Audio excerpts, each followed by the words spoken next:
Sa maliit na bahay sa ilalim ng tulay, naghahanda ang magpinsang Raven at Patrick. Iikot sila sa mga eskinita.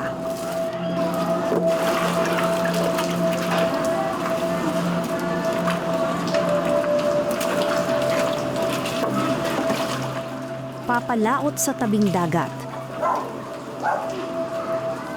at maghahanap ng mga basurang pwede pang ibenta. Pero hindi basta-basta ang kalakal na pakay nila.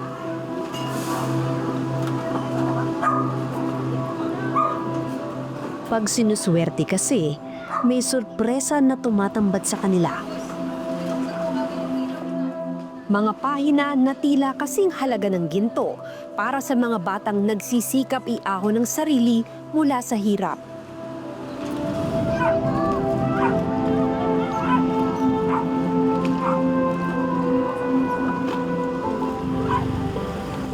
Maingay, magulo, delikado. Ito ang araw-araw na buhay ng mga nakatira sa Road 10 sa Maynila. Sa ilalim ng mga tulay, may maliliit na barong-barong na ginawa ng tahanan ng ilang nakipagsapalaran dito sa Maynila para sa mas magandang buhay.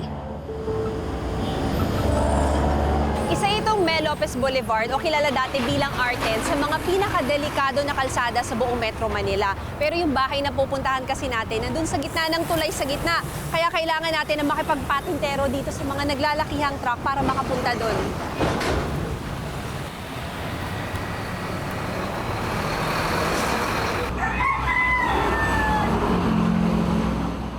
Pagdating sa baba, sasalubong agad sa iyo ang amoy na nagmumula sa katabing dagat.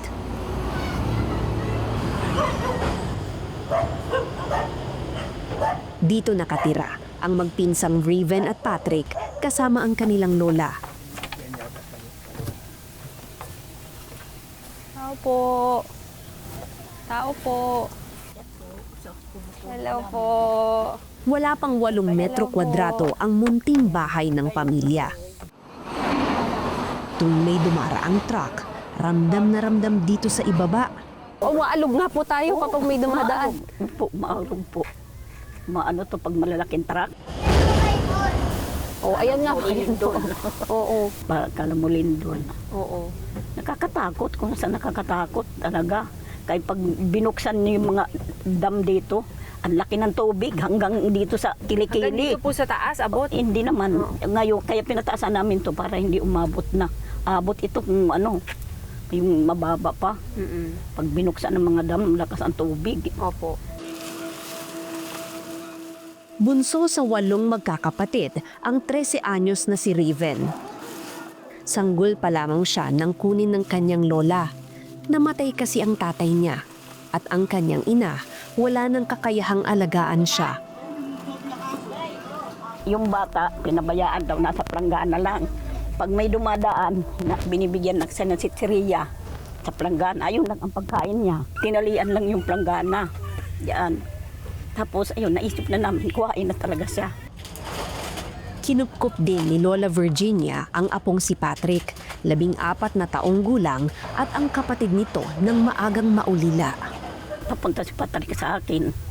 Tapos yung bunso nila, ano pa lang yun, 1 taon at 1 buwan pa lang din. Baby pa talaga. Pareho mang ipinanganak na tila dehado sa buhay, magkasama namang nagsisikap ngayon sina Raven at Patrick. Delikado ang kalagayan ng bawat isa sa kanila sa tuwing tatama ang bagyo.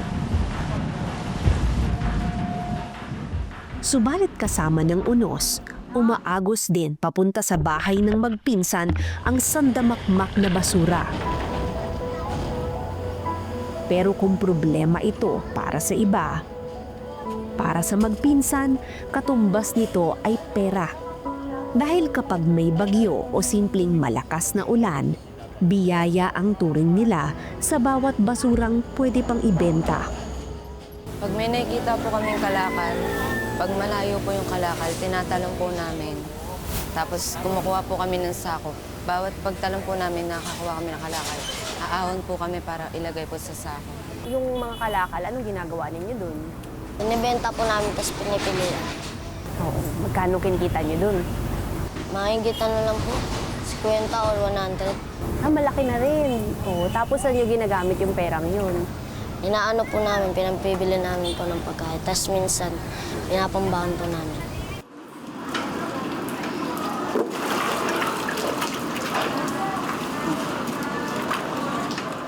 Katatapos lamang dumaan ng isang bagyo, kaya maaga pa lang naghanda na ang magpinsang lumaot. Sakay ng isang styrofoam, pumunta na sila sa gitna ng dagat. May bitbit silang mga sagbuan at sakong paglalagyan ng kalakal.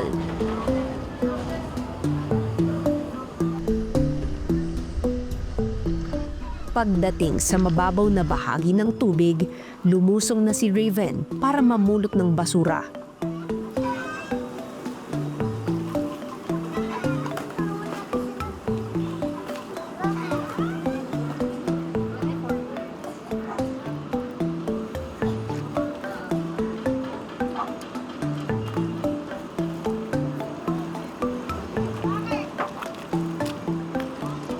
Plastic ang karamihan sa nakuha nila ngayong araw.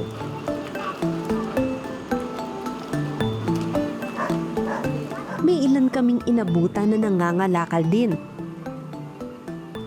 Ang mga bata rin kasama nag-e-enjoy sa pagsuswimming sa gitna ng mga lumulutang na basura.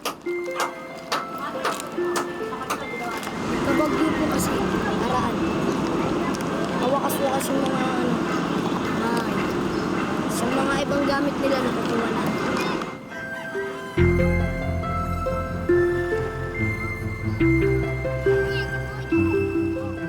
Nang puno na ang bangkang styro, nagsagwa na pauwi sina Raven at Patrick. Iyon nga lang, wala silang nakuhang notebook na magagamit sana nila sa eskwela. Maging ito raw kasi, hindi nila prioridad na bilhin mula sa barya-barya nilang kita. Mas nakalaan daw ito para sa pagkain ng kanilang itinuturing na pamilya. Paano nyo naisipan na meron dyan sa dagat? Nakita lang po namin na madaming notebook po, tsaka papel. As in nakita nyo na nandito may inaanod, parang ganun. Opo. Tapos naisipan nyo na tumalo na kayo dito. Namangka po namin. Pag may bagyo po, nasisira po yung mga bahay, tas may mga bag po na nakasabit. Tas pag nalalaglag po yung sa dagat, tas kinakalkal po namin. May makikita po kami doon mga ballpen, mga crayola po, tapos papel, tas notebook. Lumuklat po namin, tapos inaano namin sa electric pa. Electric pan? Di ang tagal nun. Oo. Bakit nyo sinatsaga na gano'n ang gawin? Labo kami pamsik. Labo kami pera eh. Dahil lola ko, wala trabaho. Kayong dalawa talaga ni Patrick ang gumagawa nun magkasama.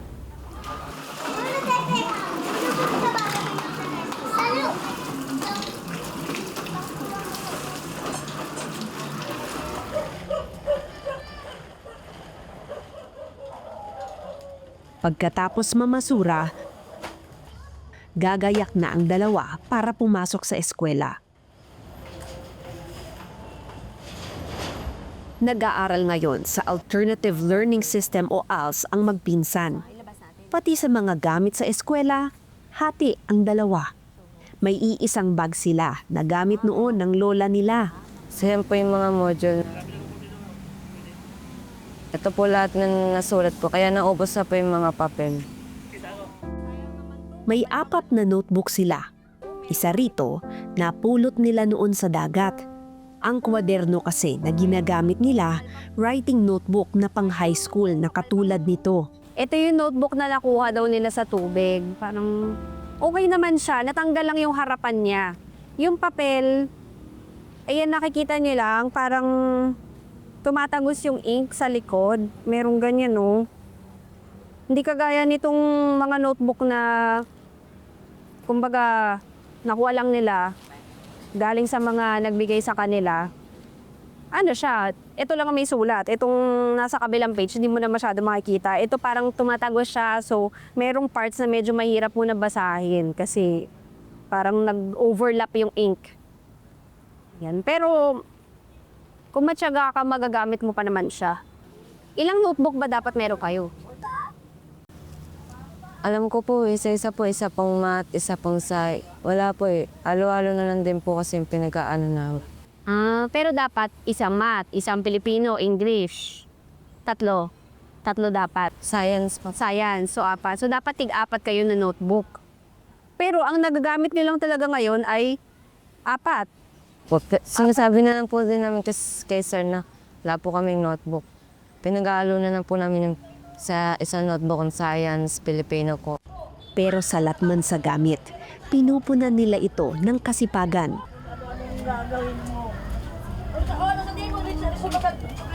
Mula Lunes hanggang Miyerkules, pumapasok sa eskwela ang dalawa.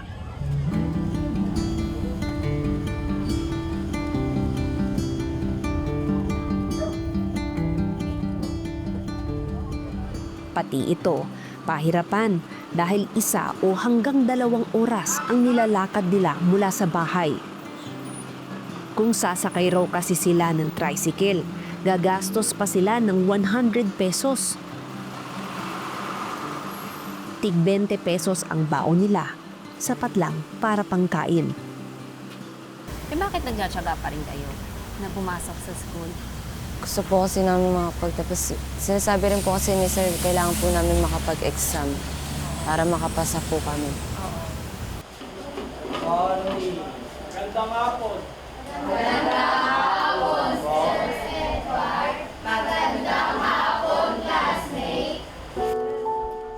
Pagdating sa paaralan, sabak agad sa pagsusulat ang mga estudyante. Hati pa rin sa notebook sina Riven at Patrick. Hindi ba kayo notebookso na mga kaklase na nung notebook nyo galing sa basura? Hindi naman po nila alam. Meron po doon nagtutok, so sinasabihan po kami na ano daw yung bag namin, parang pangit daw po ganun. Pinapagalitan po ng sir namin. Ang guro nila, dati ring estudyante ng Alternative Learning System o ALS. Kaya talagang inaalalayan niya ang mga bata sa abot ng kanyang makakaya. Ilang beses po ako, puro first year lang. Puro ganun lang po. 4 na beses po ata. Tapos nakapasa po, grade 8 na po. Inabutan ko na po yung, yung K-12. Pero yung naipasa ko po yung ALS. Eligible pa po ako na mag-college. Sabi ko nga po sa kanila pag tinatamad sila, tsaka makukulit sila. Sabi ko, iniintindi ko kayo kasi dati kagaya nyo rin ako, nandiyan kayo. Sabi ko nga, nagpasalamat ako eh. Dahil ngayong nasa ALS ako. Sabi ko dati, kagaya nyo lang ako ngayon, ako yung nasa harap niya, binabago ko na rin buhay niya.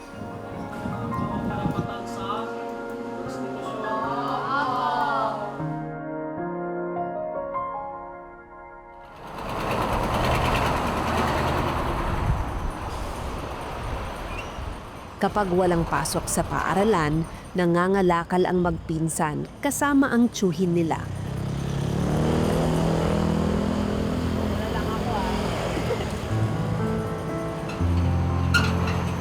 Sakay ng sidecar, tumungo na kami sa mga bahay-bahay sa Tondo. Bukod sa init ng araw, kalaban mo rito ang mga nagmamadaling sasakyan sa highway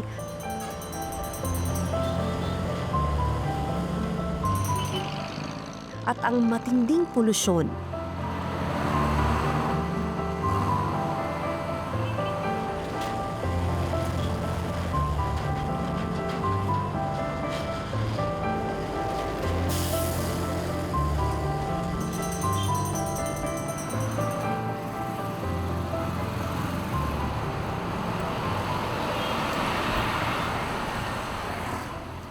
Basura!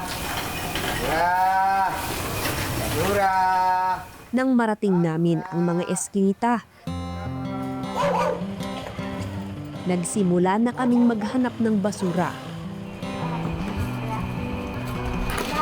Kilala na ang pamilya rito.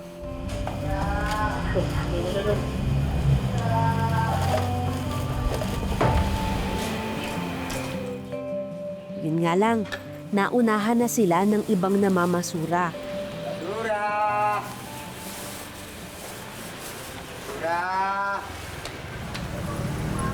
Kaya kakaunti na lang ang nakuha nila ngayon.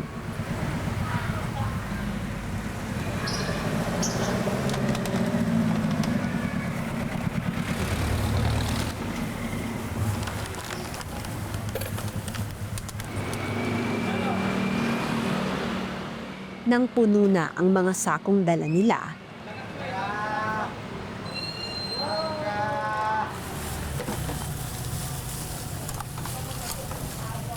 tumabi muna ang sidecar para mapilian ang mga basura.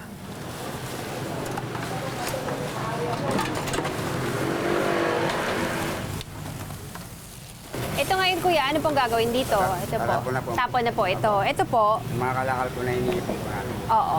Pero lilinisin pa to, no? Ako rin, inisip ko namin. Pagbubukod din po yung mga PPY po sa Kaya yung pag-iba-iba rin pa. Oo. Kinahapunan, sa simbahan naman ang tuloy ng magpinsan.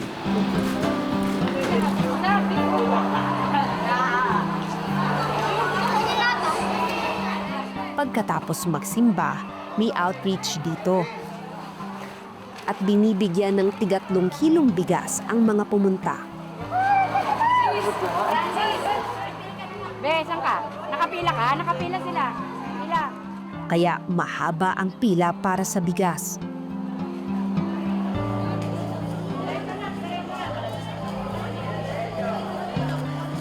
Madilim na nang makakuha ng bigas sina Raven at Patrick.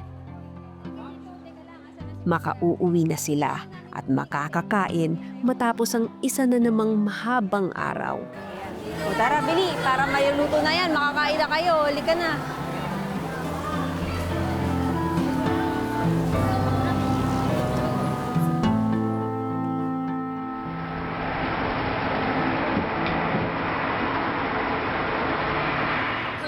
Nang sumunod na linggo, bumalik sa laot ang magpinsan para mangalakal.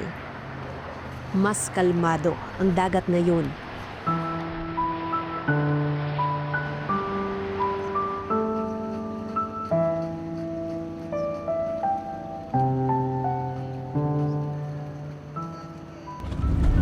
Wala po, kakain na lang po kami ng kanin, tapos pasok na lang po kami, tapos pag-uwi po namin na lang ulit kami kakain, hindi na po kami magbabaon ng pera.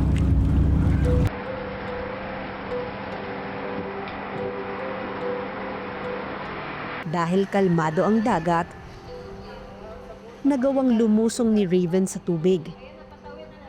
Minsan daw kasi may nakukuha siyang mga barya sa ilalim.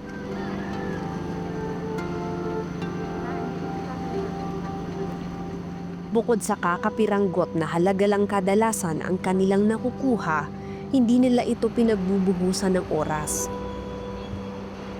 Mas prioridad kasi ng magpinsan ang makapulot ng notebook sa lupa man o sa dagat.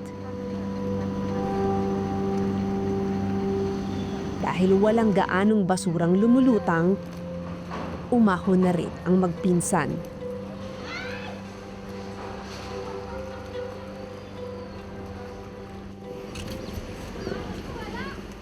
Hanggang sa may napansin sa gilid si Raven.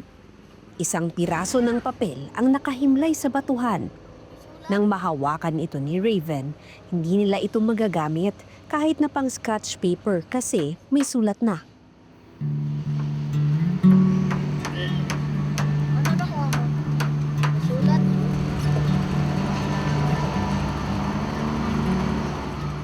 Sa kabila nito, nakuha pa rin nilang tumawa at ngumiti. Baka bukas, magpakita na raw ang inaasam nilang karagdagang notebook.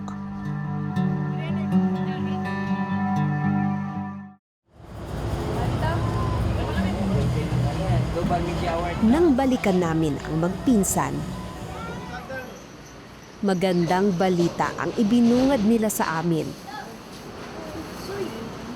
Sa isang plastik na nakuha nila mula sa pangangalakal sa mga bahay, nagpakita na rin ang mailap na gamit ng notebook mula sa mga basura.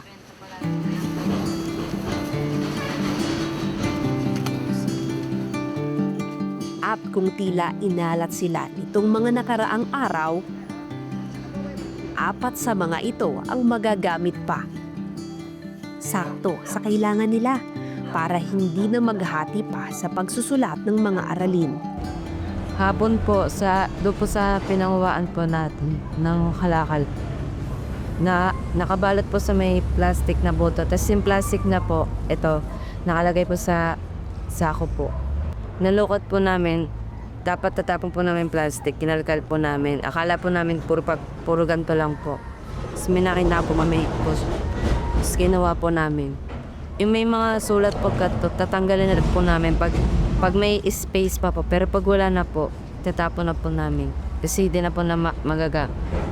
Tulad po ng pag may tira pong ganito, pupunitin po namin, tapos ito na po magagamit namin.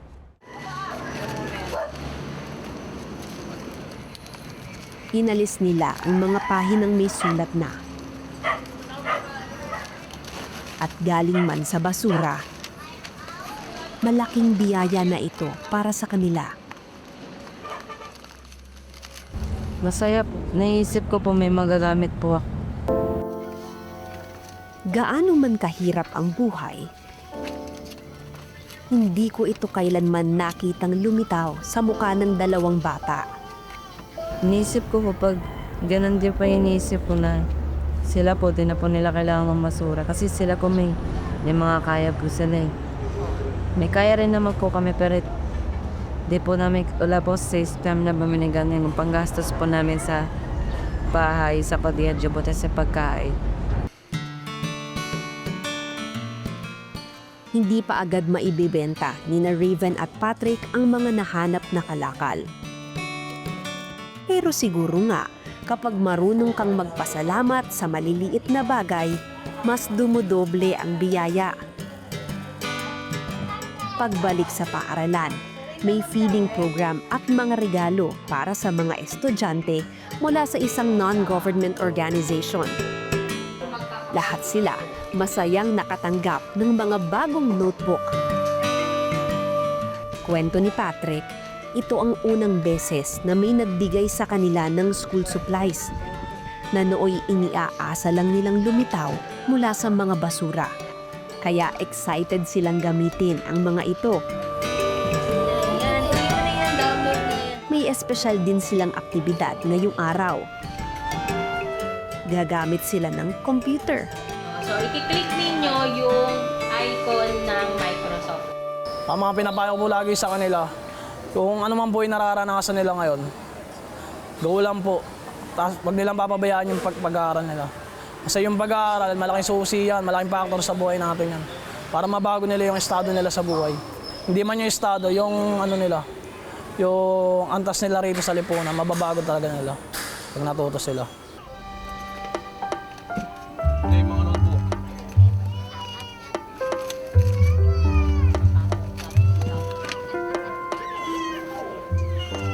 Pag-uwi, nilabelan ni Patrick ang mga bagong notebook. Pati ang mga napulot nila sa pangangalakal. Sapat na ang notebook nila para sa lahat ng subject ngayon. At may magagamit pang extra sakaling mapuno ang iba. Lola, ano pong pangarap niyo para dun sa mga apo ninyo? Ang gusto ko, makapagtapos sila mag-aral para maano naman sila, makaahon naman sa buhay nga ganito namin ang buhay. Kaya inaano ko si Raven, mag-aral kayo maayos din para ano kayo ng magandang paralan. Ayan ang inaano ko sa kanila ni Patrick. Magasipag naman na kahit walang baon, papasok sila. Basta makakain lang. Nanay, kakain na lang kami kahit walang baon. Maglalakad sila simula dito hanggang Pais. May notebook man o wala, patuloy nakakalam ang kanilang sikmura. Kaya bukas, Susuong na naman sa pangangalakal ang dalawang bata.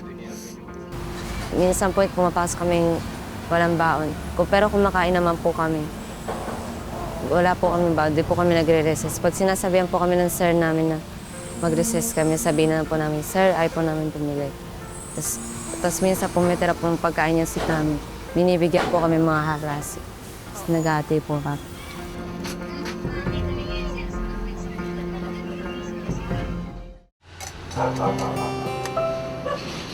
Dahil sa hirap ng buhay, maraming batang napipilitang tumanda agad, gaya ni na Raven at Patrick.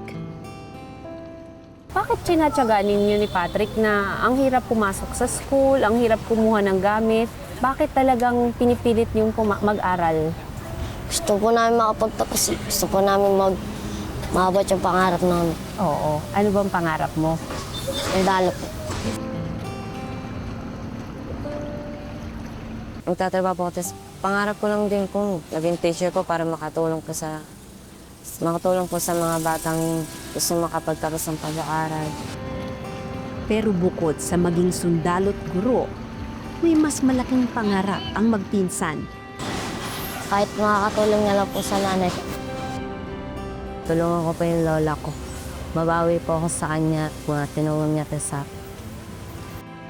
Sa panahong kabi-kabila ang balita tungkol sa bilyong-bilyong pisong ibinubol sa umano ng iba dahil sa malawakang korupsyon, mahirap isiping may mga batang gaya ni na Raven at Patrick na hindi makabili ng notebook na daan sana sa pag-abot ng kanilang mga pangarap. Sana ang mga susunod na pahina ng kanilang buhay mas magbunga pa ng tagumpay at pag-asa. Ako po si Mav Gonzalez at ito ang Eyewitness.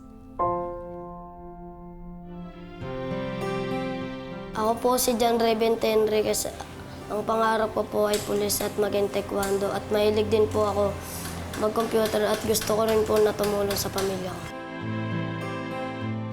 Ako po si John Patrick T. Flores. Ang aking ambisyon, ang gusto ko po ay tumulong sa mga taong nangangailangan tulad ko po at gusto ko ring tumulong sa aking pamilya at makapagtapos ng pag-aaral. Maraming salamat sa pagtutok sa Eyewitness, mga kapuso. Anong masasabi niyo sa dokumentaryong ito? I-comment na yan at mag-subscribe sa GMA Public Affairs YouTube channel.